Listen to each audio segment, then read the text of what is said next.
नमस्कार दोस्तों, एक बार फिर स्वागत करता हूं मैं आप सभी का अपने चैनल पे। मेरे चैनल का नाम है बी हैप्पी विद मनीष के दत्त।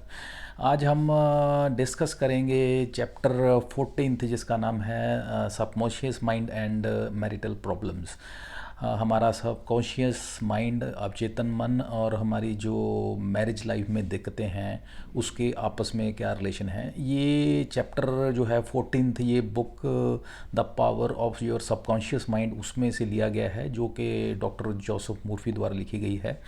इस चैप्टर में बेसिकली ऑथर बताते हैं कि कैसे हम अपना लाइफ पार्टनर जो लाइफ में चाहते हैं किस तरह से हम वो सेलेक्ट कर सकते हैं, जो एक्सपेक्ट करते हैं हम हमारा लाइफ पार्टनर कैसा हो ज़िंदगी में, तो वो हम जो चाहत है हमारी उसको कैसे फुलफ़िल कर सकते हैं अपने सबकॉन्शियस माइंड को कमांड दे के, फर्स्ट ऑफ ऑल। और सेकेंडली, जब हम मैरिज के बाद हम अपनी मैरिड लाइफ को कैसे स्मूथली रन कर सकते हैं, कैसे उसको बढ़िया तरीके से चला सकते हैं, उसके रिगार्डिंग। थर्डली, जो हमारी मैरिज लाइफ में दिक्कतें आती हैं उसको कैसे अवॉइड कर सकते हैं, उन प्रॉब्लम को कैसे टैकल कर सकते हैं, उनके सॉल्यूशंस कैसे फाइंड आउट कर सकते हैं और उनको कैसे अवॉइड कर सकते हैं। तो ये सारे जो एस्पेक्ट्स हैं इस चैप्टर में ऑथर ने हमारे साथ डिस्कस किए हैं। तो चलिए स्टार्ट करते हैं। इसमें ऑथर सबसे पहले कहते हैं कि जितनी भी हमारे मैरिज लाइफ में हमारे दिक्कतें आती हैं, प्रॉब्लम्स आती हैं मैरिड लाइफ में, वो दिक्कतें क्यों आती हैं? क्योंकि हम माइंड की फंक्शनिंग को जो है अंडरस्टैंड नहीं करते हैं प्रॉपरली, और ये उसकी वजह से सबसे बड़ी हमें दिक्कत आती है। और बेसिकली इससे क्या होता है कि हस्बैंड वाइफ में जो है अंडरस्टैंडिंग जो है लेवल वो कम होता है। कम होने की वजह से क्या होता है कि फिर कन्फ्यूजन्स और मिसअंडरस्टैंडिंग्स क्रिएट होती हैं, और इससे क्या होता है कि जो हालात हैं ख़राब होते होते मिसअंडरस्टैंडिंग जो हैं इतनी बढ़ जाती हैं due to lack of communication, proper understanding between husband and wife, कि वो है इस स्टेज पे पहुंच जाती है कि डिवोर्स तक बात पहुंच जाती है। तो कहते इससे पहले के हालात डाइवोर्स तक पहुँचें, हमें उसकी जो है प्रॉब्लम को रेक्टिफाई पहले ही उसका जो रूट कॉज ढूंढ के उसका हल कर लेना चाहिए। कहते हमें वेट नहीं करनी चाहिए कि वो हालात डाइवोर्स तक पहुँचें, उससे पहले ही उसका हल ढूंढना चाहिए। और उसके लिए सॉल्यूशन क्या है? सॉल्यूशन ये है कि हमें कॉन्शियस एंड सबकॉन्शियस माइंड की जो आपस की सिंक्रोनाइजेशन है, इनका आपस का जो संबंध है, इसकी फंक्शनिंग कैसे है, ये कैसे आपस में इंटरलिंक्ड हैं, उसकी प्रॉपर अंडरस्टैंडिंग होना बहुत ज़रूरी है। तो this is the main important, जो कि इसकी अंडरस्टैंडिंग होना माइंड की फंक्शनिंग का, ये बहुत इम्पॉर्टेंट है। इस चैप्टर को एज़ यूजुअल ऑथर ने टॉपिक्स में डिस्कस किया है, हम उनको एज सच टॉपिक्स में ही डिस्कस करते हैं। पहला टॉपिक है the meaning of marriage. Author कहते हैं कि मैरिज का मतलब क्या है, शादी का मतलब क्या समझते हैं आप, क्या है? कहते हैं marriage is nothing but it's a relation of eternal love. एक जो अध्यात्मक कहते हैं लव या एक स्पिरिचुअल रिलेशन है ये मैन एंड वुमेन। और इसमें कहते हैं ये ऑनेस्टी, सिंसियरिटी, काइंडनेस, इंटेग्रिटी, ये जो सारे एस्पेक्ट्स हैं प्यार के, लव के, जो सारे इंटेग्रेटेड होते हैं एक रिलेशन में। और जब ये सारे इकट्ठे होते हैं तब ये एक बड़ा स्पिरिचुअल रिलेशन बनता है जिसे हम मैरिज कहते हैं। लेकिन अगर ये कहें कि मैरिज में अगर हम डिसऑनेस्टी दिखाते हैं या एक पार्टनर जो है डिसलॉयल होता है या कोई इसको उस तरीके से सिंसियरली नहीं लेता है, तो कहते फिर ये ऑब्वियस है, ये जो है ज़्यादा टाइम टिकती नहीं है और ये इसमें अल्टीमेटली ये स्पॉयल होता ही होता है रिलेशन। तो हमें इस चीज़ को समझना है कि ये कोई इतना इजी टू गो या इसको इतना लाइटली नहीं लेना चाहिए कि ये बहुत हल्का सा और बड़ा यू कैन से लाइट सा रिलेशन है। It's a very deep and spiritual relation between man and women. और इसको हमें ये समझना होगा कि इसमें अगर कहें कि कोई किसी की वेल्थ को अटेन करने के लिए या किसी के नाम को यूटिलाइज़ करने के लिए, चाहे वो आदमी किसी औरत के नाम को और वेल्थ को यूटिलाइज़ करने के लिए शादी कर रहा है, या औरत किसी आदमी की वेल्थ या नेम फेम को यूज़ करने के लिए उसके साथ शादी कर रही है, तो वो ज़्यादा टाइम नहीं टिकने वाली है, क्योंकि उनकी जो बॉन्डिंग है, एक स्पिरिचुअल बॉन्डिंग है, आपस की जो अंडरस्टैंडिंग है, जो एक लव है, वो जो पैशन है वो नहीं होगा। और जब तक वो नहीं होगा तो अल्टीमेटली वो ज़्यादा टाइम नहीं टिकेगा। तो इसमें सबसे बड़ा इंपॉर्टेंट फैक्टर जो है वो है प्यार का, और जिसमें ये फैक्टर्स इंक्लूडेड होते हैं: ऑनेस्टी, सिंसियरिटी, काइंडनेस, इंटेग्रिटी, ये सारे उसमें इंक्लूडेड हैं, और जो कि एक important and you can say the utmost important aspects हैं इसके, प्यार के। Next topic is how to attract an ideal husband. यहाँ पे ऑथर कहते हैं कि बेसिकली यहाँ पे एक हिप्नोटिक कमांड देते हैं। हिप्नोटिक कमांड देते हैं कि अगर आप एज ए आप कोई भी एक्स वाई जेड अगर औरत है, वो चाहती है कि, ऑब्वियस है हर कोई औरत चाहती है कि उसका हस्बैंड जो है बहुत बढ़िया इंसान हो और केयरिंग हो, लविंग हो, पैशनेट हो, लॉयल हो और इंटेग्रिटी वाला हो, फेथफुल हो। तो ये सारे जो ट्रेड्स हैं अगर वो लेडी एक्सपेक्ट करती है कोई भी, तो उसको उसके लिए क्या करना चाहिए, उसको अपने सबकॉन्शियस माइंड को कमांड देनी होगी उस तरीके से। उसको इमोशनली कमांड जब वो देगी तो ऑब्वियस है फिर उसका सबकॉन्शियस माइंड उसी तरीके से काम पे लग जाएगा, और उसके लिए उस तरह का इंसान, उस तरह का आदमी जो है उसको सम हाउ डायरेक्टली इनडायरेक्टली उसके कांटेक्ट में आएगा, और वो उसके साथ फिर वो अपना रिलेशन डेवलप कर सकती है और उस रिलेशन को मैरिज में कन्वर्ट कर सकते हैं। और यहाँ पे जो कमांड है कुछ इस तरीके से है, उसको उसमें कमांड क्या देनी होती है, वो ड्राउजी स्टेट में जाके क्या अपने आप को विजुलाइज करना होता है औरत को। वो उसमें ऑथर कहते हैं कि उसमें फॉर एग्ज़ाम्पल कहते हैं कि मैं एक कह लीजिए कि I know, I believe in the honest, sincere, faithful, कि एक ऐसा इंसान जो है मेरी लाइफ में आ रहा है और मैं उसकी इंटेग्रिटी, लॉयल्टी, फेथफुलनेस पे पूरा विश्वास करती हूँ, और जो मेरी सुपर नेचुरल इंटेलिजेंस है और सबकॉन्शियस माइंड की, वो उसको मेरी तरफ अट्रैक्ट कर रहा है, और समहाउ हम इकट्ठे कहीं पे हो रहे हैं और जो हमारा एक रिलेशन डेवलप हो रहा है, और मैं उस सुपर नेचुरल इंटेलिजेंस या ऑलमाइटी की धन्यवाद हूँ कि उसकी ब्लेसिंग से हमारा ये जो है रिलेशन जो है फाइनली अल्टीमेटली एक मैरिज में कन्वर्ट हो जा रहा है। तो इस तरीके से ये जो एक कमांड है सेपनोटिक कमांड, जो वो जब आप रिपीटेडली देते हैं तो अल्टीमेटली उसकी एंड रिजल्ट क्या होता है कि आपको डायरेक्टली इनडायरेक्टली समहाउ कुछ उस तरह के ट्रेड्स वाला जो इंसान होता है, आदमी होता है, वो आपको मिलता है। उसके साथ आपकी अंडरस्टैंडिंग या फ्रिक्वेंसी मैच अप होती है, फिर उसके साथ ऑब्वियस है फ्रेंडशिप एंड रिलेशन डेवलप होता है, और वो फाइनली जो है मैरिज में कन्वर्ट होता है, और आपकी जो है एक जो आप चाहते हैं एज़ पर योर एक्सपेक्टेशन, वो रिलेशन जो है फुलफ़िल हो जाता है। और इस चीज़ को इसमें यही है कि अल्टीमेटली आपने इमोशंस के साथ अपने सबकॉन्शियस माइंड को ये कमांड देनी है, और ये कमांड जैसी ऑथर ने बताई है, जिस तरीके से जो बताई है, जो जो वर्ड यूज़ करने हैं उसको ऐसा चीज़ यूज़ करना है ताकि आपका माइंड जो है उस चीज़ को उसी तरीके से प्रॉपर समझे और समझ के उसको फाइनली एग्जीक्यूट करे। इसी तरह से how to attract the ideal wife. अगर आप कहते हैं आदमी हैं और आप एक आइडियल, एक परफेक्ट वाइफ एक्सपेक्ट करते हैं कि आपकी लाइफ में आए, आपकी शादी जो है एक अच्छी, आपकी जो घरवाली हो अच्छी हो, एक अच्छी वाइफ या आइडियल वाइफ आपकी हो, उसके साथ शादी हो, तो उसके लिए भी आपको उसी तरह से जैसे एक औरत एक्सपेक्ट करती है कि एक आइडियल हस्बैंड उसको मिले, उसी तरह से एक आदमी जो है एक आइडियल वाइफ के लिए इसी तरह से कमांड जो है वो होगी।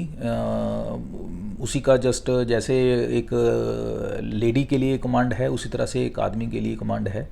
उसी तरह से कि मैं एक जो है लॉयल, ऑनेस्ट एंड फेथफुल, जो इंटेग्रिटी वाली जो एक औरत है, वो लेडी है, वह उसको चाहता हूँ और वो मेरी लाइफ में आ रही है, और मैं अल्टीमेटली जो है सब मेरे सुपर नेचुरल इंटेलिजेंस जो है सबकॉन्शियस माइंड की, उस पर पूरा फेथफुल हूँ, या उसको मैं पूरा, उस पर मेरा विश्वास है कि मेरी लाइफ में ऐसी जो एक वाइफ मुझे मिल रही है और मिलेगी, और मैं उस सुपर नेचुरल इंटेलिजेंस का धन्यवाद करता हूँ कि उसने मुझे ऐसी एक लाइफ पार्टनर मेरी लाइफ में दी मुझे। तो इस तरीके से जो कमांड जब देते हैं, इसको रिपीटेडली अब ड्राउजी स्टेट में जब रिपीट करते हैं, तो ऑब्वियस है वो डायरेक्टली इनडायरेक्टली आपकी लाइफ में उस तरह की औरत जो है आपके लाइफ पार्टनर के तौर में आ जाती है। Next topic is no need for a third mistake.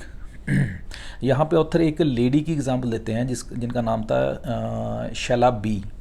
ये बेसिकली वुमेन का इशू था। ये इशू ये था कि ये लेडी की 3 शादियां हो चुकी थी। 3 शादियां होने के बाद वो तीनों को तीन ही जो थी वो डाइवोर्स हो चुके थे। तो अब ये बहुत बड़ा एक कंसर्न था कि 3 शादियां और तीनों शादियों के बाद उसका तलाक। तो जब ऑथर ने उसका स्टडी किया, उसकी बैकग्राउंड, उसकी खंगोल लगा, तो देखा कि चक्कर क्या है, इशू क्या है इस लेडी के साथ कि 3 शादियां हुई और तीनों बार तलाक हो गया। तो उसने पाया कि वो लेडी जो थी बहुत पोजेसिव थी और बहुत एरोगेंट थी, थोड़ा डोमिनेटिंग पर्सनैलिटी थी उसकी, और उसकी वजह से, उसकी ये पर्सनैलिटी की वजह से, उसके माइंड की, इसकी माइंडसेट की वजह से ये सारी दिक्कतें हो रही थी। और उसमें 2 चीज़ें थी उसकी माइंडसेट में। एक तरफ तो उसका माइंड ये उसका माइंडसेट रहता था, माइंड में एक कॉर्नर पे ये थॉट्स रहती थी कि मेरा हस्बैंड जो है मेरी जो है, जो मैं चाहती हूँ वो मेरी सारा कुछ माने, कहना माने, मेरा अकॉर्डिंगली मई जो मैं उसको बोलूँ वही काम करे, वो उसी तरीके से चले। और दूसरी तरफ उसका माइंड उसको ऐसा भी सोचता था कि मेरा हस्बैंड जो हो वो मतलब स्ट्रॉन्ग हो, डोमिनेटिंग हो और बोल्ड हो, इस तरीके से भी उसके माइंड में थॉट प्रोसेस चलता था। तो ये कॉन्फ्लिक्टिंग आपस में उनके जो कैन से माइंड में ये उसके चलता था, जिसके चलते वो उसका माइंड टोटली यू कैन से कन्फ्यूजन स्टेट में रहता था और वो खुद ही नहीं डिसाइड कर पाता था कि एक्चुअल में चाहती क्या है ये। और उसकी चलते क्या होता था कि उसकी जो एक पर्सनैलिटी थी, एक लेडी की जो डोमिनेटिंग पर्सनैलिटी थी, वो ज़्यादा डोमिनेट हो जाती थी और उसकी जो 3 शादियाँ उस चक्कर में वो ख़राब हो गई और वो डाइवोर्स हो गए। तो यहाँ पे वो जब वो ऑथर के साथ डिस्कस करती है तो ऑथर उसको सजेस्ट करते हैं, फिर ऑथर उसको सजेस्ट क्या करते हैं, बेसिकली सबसे पहले तो उसका वो जो नेगेटिव पैटर्न था उसको ब्रेकअप करते हैं। नेगेटिव पैटर्न क्या था कि उसको पहले वो यही उसका ठीक करते हैं कि ये जो सो कॉल्ड अपने माइंड को कमांड दे कि वो बेसिकली एक जो ऐसे इंसान को चाहे, ऐसे विजुअलाइज करे अपने माइंड में अपने हस्बैंड को, जो कि सपोर्टिव हो, बोल्ड हो और एक स्ट्रॉन्ग पर्सन हो, ना कि ऐसा कि जो कि सबमिसिव हो, जो कि एक तरह से उसका जस्ट लाइक ऑर्डर फॉलो करने वाला, कि जस्ट लाइक ए सर्वेंट, ऐसा ना हो। एक बिल्कुल उसके बराबर का उसकी हैसियत हो और उसका सपोर्ट करने वाला हो, बोल्ड हो, इस तरह कैसे उस तरह से उसको सोचे। तो जब उसने उस तरीके से उसको फॉलो किया, उस तरह से विजुअलाइज़ किया, तो उसके बाद क्या हुआ, उस लेडी का अल्टीमेटली नटशेल में मैं कंक्लूड करता हूँ कि उसको अल्टीमेटली उस तरह का एक जेंटलमैन मिला। तो वो जेंटलमैन के ट्रेड्स बिल्कुल ऐसे ही थे, मिलते थे। अल्टीमेटली उनका फिर अफेयर शुरू हुआ, डेट पे जाने शुरू हुआ, अल्टीमेटली उनका रिलेशन जो है डेवलप हुआ और अल्टीमेटली वो मैरिज हो गई उनकी। तो अल्टीमेटली कहने का मतलब ये है कि फाइनली जो ऑथर ने कन्वे करना चाहते हैं कि अल्टीमेटली वो उसकी जो लाइफ थी वो सक्सेसफुल मैरिज में कन्वर्ट हो गई फाइनली। वो क्यों, किस वजह से? क्योंकि वो अब अपनी प्रॉपर कमांड या प्रॉपर जो एक एक्सपेक्टेशन थी वो एक क्लियर कट कमांड अपने सबकॉन्शियस माइंड को दी और उसके सबकॉन्शियस माइंड ने अकॉर्डिंगली एक्ट किया और उसकी अकॉर्डिंगली उसके लाइफ में एक ऐसा इंसान आया जो कि उसके सो कॉल्ड जो इक्विलिब्रियम था उसकी लाइफ में ज़रूरी, वो मेंटेन कर पाया और उसकी जो एक सक्सेसफुल मैरिड लाइफ वो जी पाई। Next topic is should I get a divorce. यहाँ पे पॉइंट आउट करते हैं, कहते हैं कि डाइवोर्स जो है लेना या देना, ये कहते हैं बड़ी एक डाइसी सिचुएशन है। हालांकि ये रिकमेंडेड नहीं है, क्योंकि ये अगर देखा जाए तो फ्रूटफुल या एक हेल्दी सिचुएशन या हेल्दी यू कैन से निशानी नहीं है किसी भी रिलेशन के लिए डाइवोर्स लेना या देना। क्योंकि अल्टीमेटली मैरिज होती है या करते हैं वो एक स्पिरिचुअल बॉन्डिंग है, एक प्यार की निशानी है, तो वहाँ पे डाइवोर्स का होना ये कोई अच्छी बात नहीं है। बट समहाउ हम ये भी नहीं कह सकते हैं कि डाइवोर्स नहीं होना चाहिए। कुछ हालात ऐसे होते हैं या कुछ ऐसे सिचुएशंस बनती हैं लाइफ में आफ्टर मैरिज कि जहाँ पे उस सिचुएशन से, उस मैरिड लाइफ से ज़्यादा बेहतर ये होता है कि डाइवोर्स हो जाए। यहाँ पे ऑथर ने एक एग्जांपल दिया है कि एक लेडी थी, उसका हस्बैंड जो था वो नशेड़ी था, ड्रंकर्ड, हमेशा ड्रंकर्ड, ही used to be drink like a fish. तो वो हमेशा उसके साथ पी के, दारू पी के आके घर में उसके साथ लड़ाई झगड़ा, उसको मारता था, पीटता था।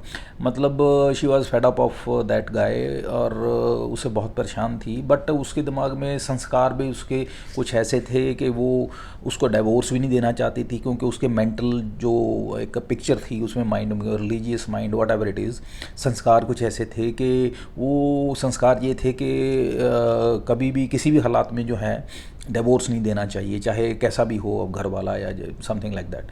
तो जब वो ऑथर के साथ उसने डिस्कस किया कि मेरा ऐसा हस्बैंड मेरे को हरास करता है एंड ऑल दैट, तो ऑथर कहते हैं कि अगर इस तरह के हालात हैं और आप you are living like a life of hell, तो ये तो इसका तो कोई फ़ायदा नहीं है। इस तरह की आप ज़िंदगी नर्क की तरह व्यतीत कर रहे हैं, तो इससे तो अच्छा है कि आपको डाइवोर्स लेना चाहिए।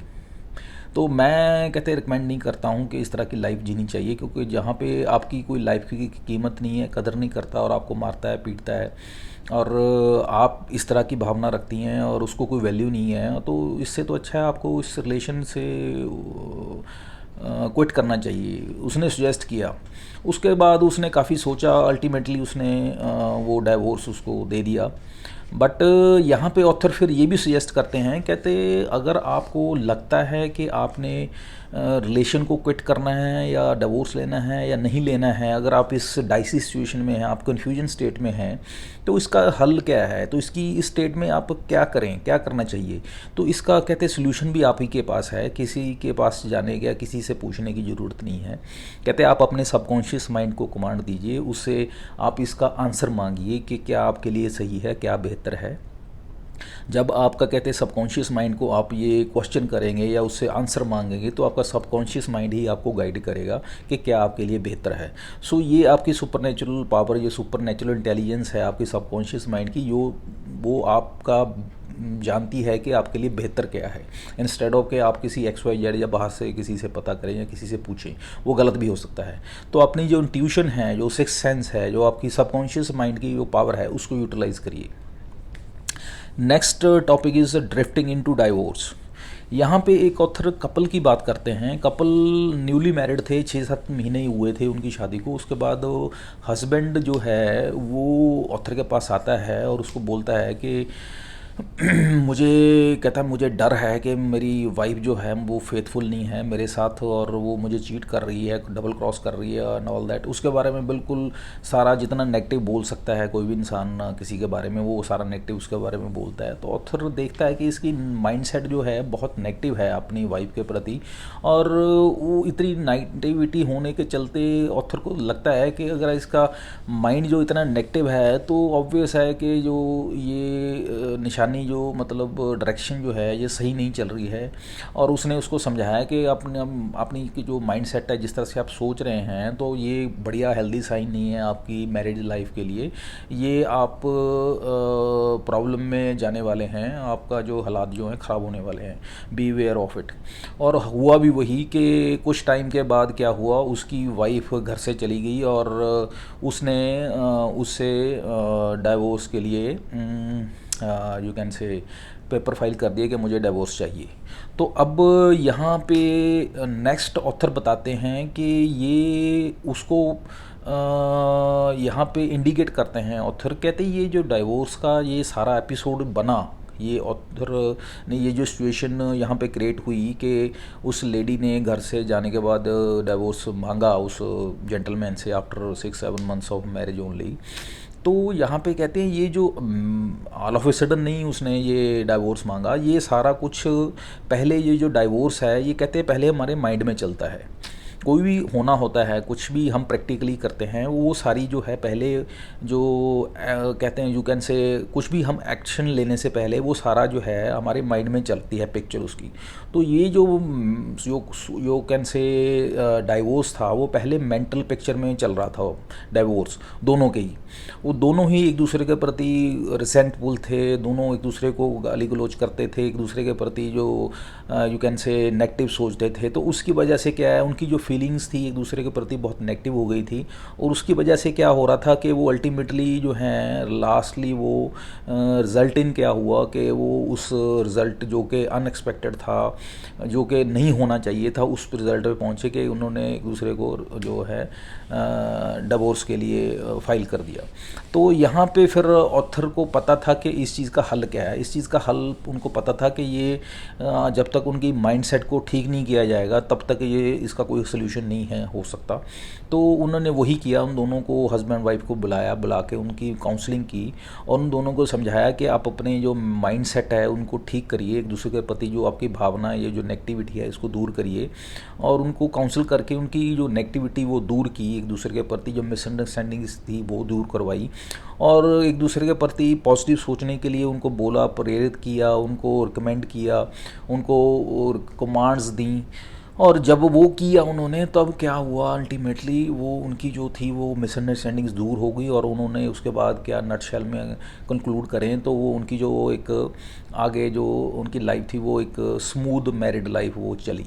सो इस तरीके से ये जो बिल्कुल यू कैन से एक यू टर्न उनकी लाइफ में आया। Next topic is the nagging wife. यहाँ पे ऑथर कहते हैं कि वाइफ हो नेगिंग या हस्बैंड नेगिंग हो, तो इसका कारण क्या होता है। नेगिंग या चिड़चिड़े पन का या इस तरह की जो इमोशनल बिहेवियर्स जो हैं, इसके पीछे कारण क्या होता है। तो ये नैगिंग होने के पीछे कारण क्या है, चाहे हस्बैंड है या वाइफ है, इसके पीछे कारण ये होता है कि वो basically that person needs attention. वो इंसान जो है आपकी अटेंशन एक्सपेक्ट करता है कि आप उसको अटेंशन दें, आप उसको अपनी टाइम दें। वो आपका टाइम मांग रहा होता है इनडायरेक्टली तरीके से। तो इसलिए कहते हैं यहाँ पे ऑथर सजेस्ट करते हैं, अगर ये नैगिंग वाला सिचुएशन है तो आपको टाइम देना चाहिए अपनी, आप हस्बैंड है तो वाइफ को, अगर वाइफ है तो हस्बैंड को। तो इस तरीके से जब आप अपने उसको टाइम देंगे अपने पार्टनर को, तो उससे क्या होगा कि वो जो उसकी जो मेंटल डिससेटिस्फैक्शन हैं वो दूर होंगी, वो आपकी जो अंडरस्टैंडिंग लेवल बढ़ेगा, आपकी इमोशन अटैचमेंट बढ़ेगी, और ये जो इस तरीके से जो सो कॉल्ड नैगिंग है वो दूर होगी। जो कि अदरवाइज़ अगर जो कि इसको हम नहीं कंट्रोल करेंगे तो वो क्या रिजल्ट इन करेगा, वो डाइवोर्स में रिजल्ट इन करेंगे या रिलेशन ख़राब होंगे। तो इस चीज़ को हमें ध्यान में रखना है, इस चीज़ को और कोशिश करनी चाहिए हमें एज ए पार्टनर अपने एक दूसरे के मैरिज में जो है पार्टनर जो हैं हस्बैंड वाइफ हैं, एक दूसरे की प्रेज़ करें, एक दूसरे की प्रशंसा करें जो उनके अच्छे पॉइंट्स हैं। इसमें ये नहीं है कि आप कोई you can say false praising करें या झूठी प्रशंसा करें। इसमें जेन्युइन जो उनके यू कैन से ट्रेड्स हैं एक दूसरे के होते हैं, सब में होते हैं, ऐसा नहीं है कि किसी में कोई अच्छे पॉइंट्स ना हो, अच्छे ट्रेड्स ना हो, तो उनकी आप प्रशंसा करें। तो जेन्युइन प्रशंसा अगर आप करेंगे तो वो भी सामने वाला समझता है, अगर झूठी प्रशंसा करेंगे तो भी वो सामने वाला समझता है। Everybody is smart enough. तो अगर आप झूठी प्रशंसा करेंगे तो वो उसका नेगेटिव इम्पैक्ट जाएगा, अगर आप सच्ची प्रशंसा करेंगे तो आपका उसका अच्छा इम्पैक्ट जाएगा। तो इसलिए इस चीज़ को भी हमें ध्यान रखना है कि हमें किसी की झूठी प्रशंसा नहीं करनी है, क्योंकि उसमें क्या है इम्पैक्ट उसका, हम जो पॉजिटिव चाहते हैं वो पॉजिटिव ना जाके हम नेगेटिव जाता है। तो इसका भी हमें ध्यान रखना है। Next step is brooding husband. यहाँ पे कहते हैं जो एक यू कैन से नेगेटिव सोचते रहते हैं हस्बैंड अपनी वाइफ के बारे में कि मेरी वाइफ ऐसा है वैसा है, कुछ गलत कर रही है, या उसके बारे में हमेशा नेगेटिव सोचना, या उसके बारे में कुछ ना कुछ साइकोलॉजिकली बेसिकली क्या होता है, वो वीक होते हैं या सिक होते हैं, इसलिए वो हमेशा क्या है अपने कुछ ना कुछ उनके माइंड में नेगेटिविटी घूमती रहती है। तो ये जब होता है तो इसमें क्या है कि वो हमेशा अपनी यू कैन से अपनी वाइफ के प्रति उनकी हॉस्टिलिटी होती है, उनके प्रति वो अग्रेसिव होते हैं, उनके साथ उनकी जो रिलेशन है हमेशा स्ट्रेन्ड रहते हैं, और उसकी वजह से क्या होता है फिर ये कभी भी इसको रिलेशन में कभी भी दरार आ सकती है। इसको कहते हैं, इसका हल क्या है, इसको अवॉइड कैसे किया जा सकता है? इसका हल यही है कि जो through mental peace and you can say praise कि जो हमारा लाइफ पार्टनर है, जो सो कॉल्ड उस इंसान की वाइफ है, उसकी वो प्रेज़ करे, और उसकी जो यू कैन से विद मेंटल एफर्ट लगा के उसके साथ जितना उसके साथ बॉन्डिंग कर सकता है, उसकी जो प्रेज़ कर सकता है, और उसके प्रति जितना पॉजिटिव सोच सकता है, अपने माइंड को पॉजिटिव रख सकता है, वो रखे, ताकि इस जो ब्रूडिंग वाली एक नेगेटिव थॉट या एक नेगेटिव स्पायरल वाली सिचुएशन है उससे बाहर आए। क्योंकि अगर वो बाहर नहीं आएगा तो फिर वो जो है फाइनली रिलेशन ख़राब हो जाएगा। तो इस चीज़ को हमें समझना है और इस ब्रूडिंग वाली सिचुएशन से अवॉइड करना है, उससे बचना है। Next topic is the great mistake. यहाँ पे कहते हैं जो एक किसी भी मैरिज के लिए, मैरिड लाइफ के लिए सबसे बड़ी दिक्कत या सबसे बड़ा इशू या सबसे बड़ा कहते महापाप जिसे कहेंगे, तो वो क्या है? वो महापाप या महा मिस्टेक या सबसे बड़ी मिस्टेक है कि जब भी नो डाउट किसी भी मैरिज लाइफ में हस्बैंड वाइफ में ऐसा नहीं हो सकता कि उनमें छोटे मोटे झगड़े ना हो, फर्स्ट ऑफ ऑल। और ये छोटे मोटे झगड़े जब होते हैं तब सबसे बड़ी गलती, सबसे बड़ा ब्लंडर क्या होता है कि जब ये झगड़े हैं या ये जो छोटे मोटे झगड़ों की जो बातें हैं घर से बाहर जाती हैं, और ये घर से बाहर जाके कहाँ जाती हैं, कहाँ पहुँचती हैं? जब रिश्तेदारों के पास पहुँचती हैं या मोहल्ले में अड़ोस आस पड़ोस में पहुँचती हैं, तब ये दिक्कतें इतनी बढ़ जाती हैं, आउट ऑफ कंट्रोल हो जाती हैं कि वो रिलेशन का ख़राब होना तय है, निश्चित है।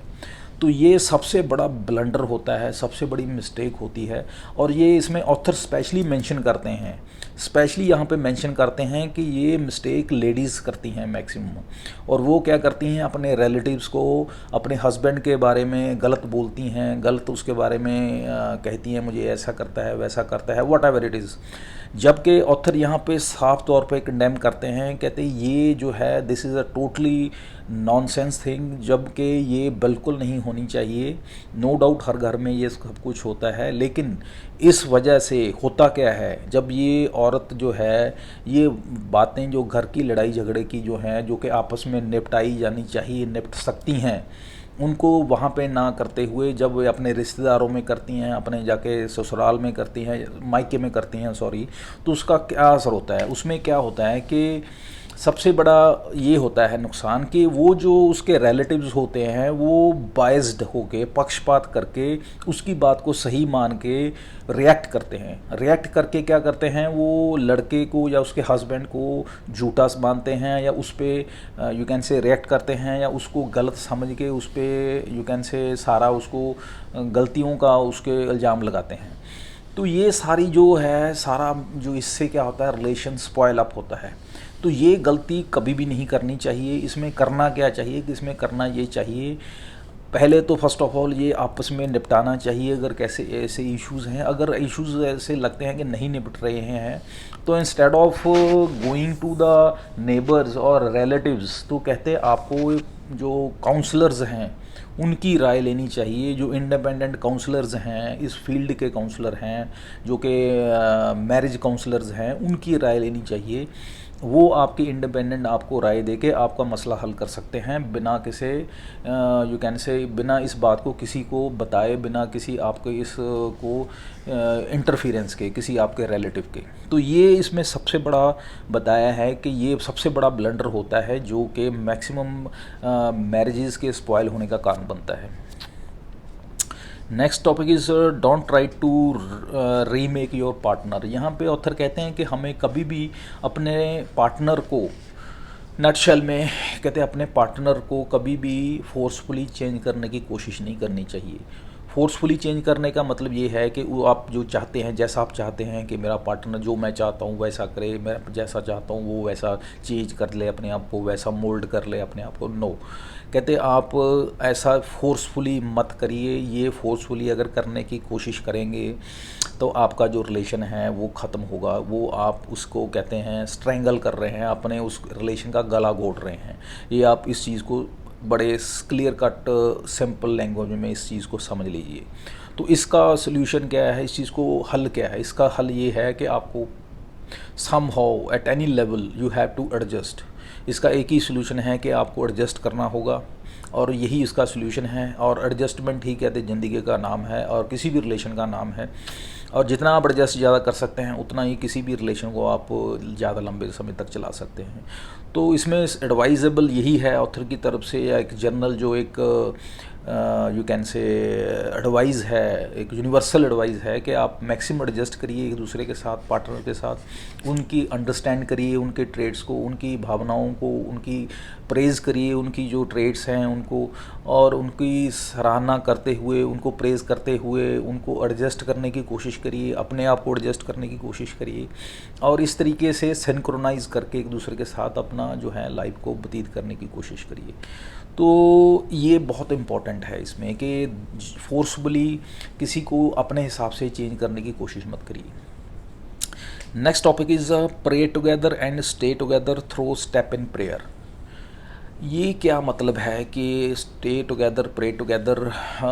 बेसिकली इसमें ऑथर कहते हैं कि किसी भी मैरिज लाइफ को लॉन्ग लास्टिंग रहने के लिए, लंबा चलाने के लिए, कि ये आपकी मैरिज लाइफ जो है स्मूथ चले, लंबी चले, और without any you can say major problem चले। क्योंकि छोटी मोटी प्रॉब्लम तो आएंगी, ठीक है, उसके सॉल्यूशन भी आपके पास ही हैं, वो भी आप इन्हें फाइंड आउट करने हैं और उसको सॉर्ट आउट करना है, रेक्टिफाई करना है। लेकिन इसमें 3 स्टेप्स मेन ऑथर ने दिए हैं जिसको हमने ध्यान में रखना है या जिसको फॉलो करना है, जिससे आपकी जो मैरिज लाइफ है वो स्मूथ चलेगी या चलने वाली है। वो पहला स्टेप क्या है? कहते हैं आप डेली बेसिस पे आपने ये इंश्योर करना है, आपने सोने से पहले, आपने रात को रिटायर होने से पहले या नींद में जाने से पहले, आपने जितने भी आपके गिले शिकवे हैं, जितने भी आपके लड़ाई झगड़े दिमाग में हैं चल रहे आपके लाइफ पार्टनर के साथ, जो कुछ भी दिन में हुआ उसको आपको भूलना है, उसको फॉरगिव कर देना है, उसको क्विट कर देना है, अपने माइंड को में से निकाल देना है। अपने दिमाग में कुछ भी कूड़ा करकट या दिन की जो आपकी चल रही हैं, रिसेंटमेंट है, जो गिल्टी है, या कुछ भी किसी के साथ झगड़ा है, उसको लेके दिमाग में सोना नहीं है। दिमाग को फ्री करके, वॉश आउट करके, सबको माफ़ करके आपने सोना है। First of all this is a most important aspect and you can से फर्स्ट स्टेप इन दिस।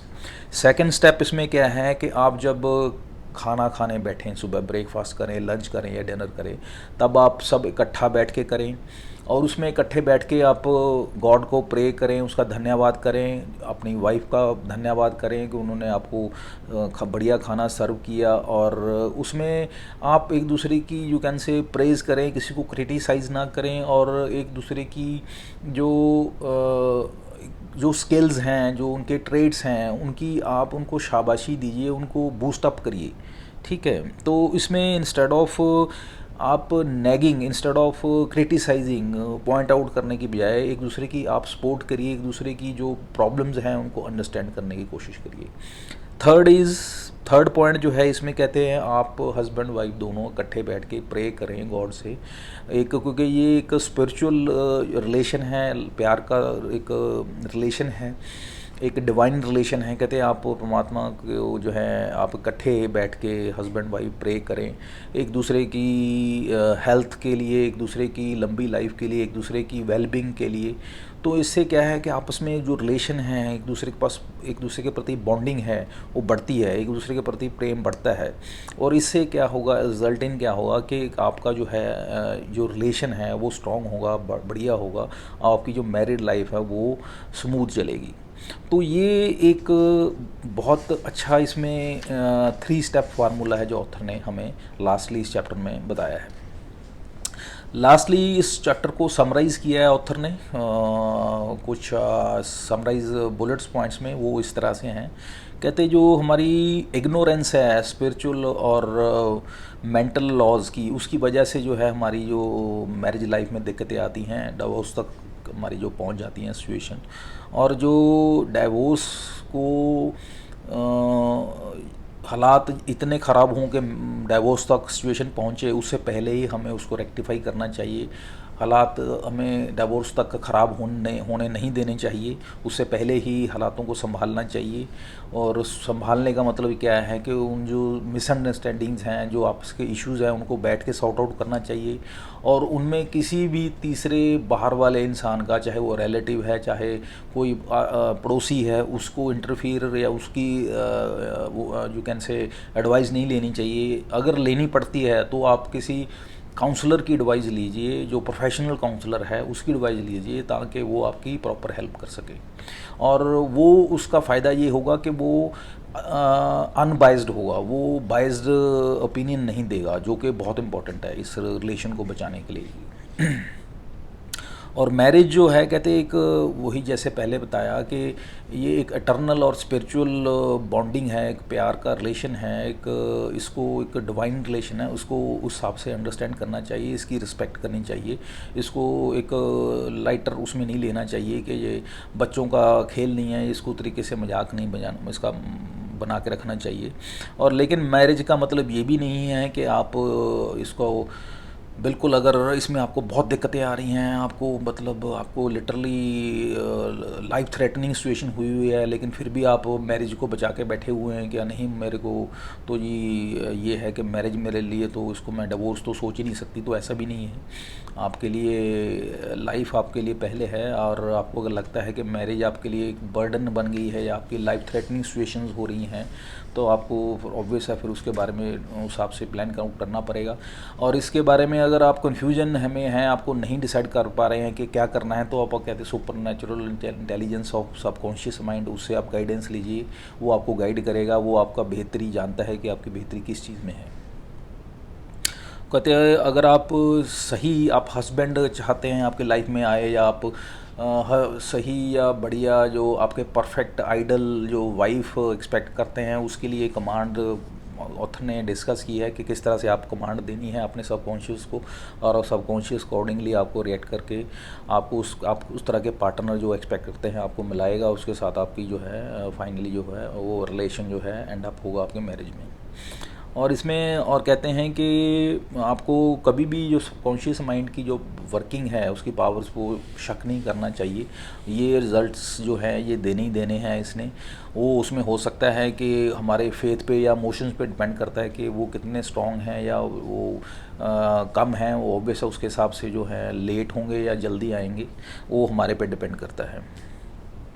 और हमें हमेशा जो है लव, पीस एंड गुडविल जो हमें रेडिएट करनी चाहिए, ताकि जो है वही बाउंस बैक हो, कोई वही हमें जो कहते हैं action, every action has a equal and opposite reaction.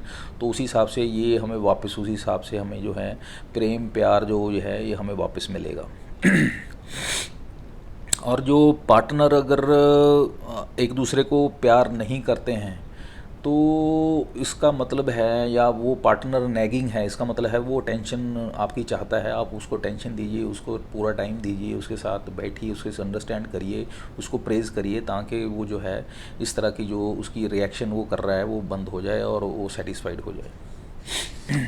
अगर आप कहते प्रॉब्लम में हैं, तो जैसे पहले बताया, तो आपको काउंसल, मेडिकल प्रोफेशनल काउंसल से आपको एडवाइस लेनी चाहिए, इंस्टेड ऑफ किसी रिलेटिव को आप बताएं या किसी पड़ोसी को बताएं, वो आपको मिसगाइड करे, आपके रिलेशन को ठीक होने की बजाय ख़राब कर दे, बर्बाद कर दे। इस चीज़ को आपको बहुत ध्यान में रखना है। और अपने लाइफ को हमेशा कहते हैं कभी भी अपने जो लाइफ पार्टनर को चेंज करने की कोशिश मत करिए, अकॉर्डिंग टू योर विल, जो वैसा है उसके साथ एडजस्ट करने की कोशिश करिए मैक्सिमम। और क्योंकि दूसरे को चेंज करने की बजाय सबसे इम्पॉर्टेंट या सबसे जो ईजीएस्ट हम वे है वो है हम अपने आप को चेंज कर सकते हैं, और वो ही हमें करना चाहिए। लास्टली है कि हमें अपनी लाइफ को कहते pray together to stay together, हमें इकट्ठे बैठ के प्रे करना चाहिए ताकि हम स्टे टुगेदर कर सकें या इकट्ठे रह सकें, अपनी लाइफ में एंजॉय कर सकें कि मैरिड लाइफ को। So this is all about this chapter 14th, that is all about, इसमें द सबकॉन्शियस माइंड कैसे हमारी मैरिज लाइफ में जो प्रॉब्लम्स आती हैं उनको कैसे हम अंडरस्टैंड करते हैं, कैसे उनको रेक्टिफाई करने में हमारी मदद करता है, और कैसे हम लाइफ पार्टनर को हम चाहते हैं तो कैसे वो हम उसको प्राप्त कर सकते हैं। So this is all about this chapter, और नेक्स्ट वीडियो में हम 15th चैप्टर को डिस्कस करेंगे। उम्मीद करता हूँ इस चैप्टर में काफ़ी कुछ मैं अंडरस्टैंड करवा पाया हूँगा, शेयर कर पाया हूँगा, और आपको भी काफ़ी कुछ अंडरस्टैंडिंग इनसाइट्स मिली होंगी। तो नेक्स्ट वीडियो के लिए तब तक के लिए मुझे आज्ञा दीजिए। Have a nice day, thank you, bye.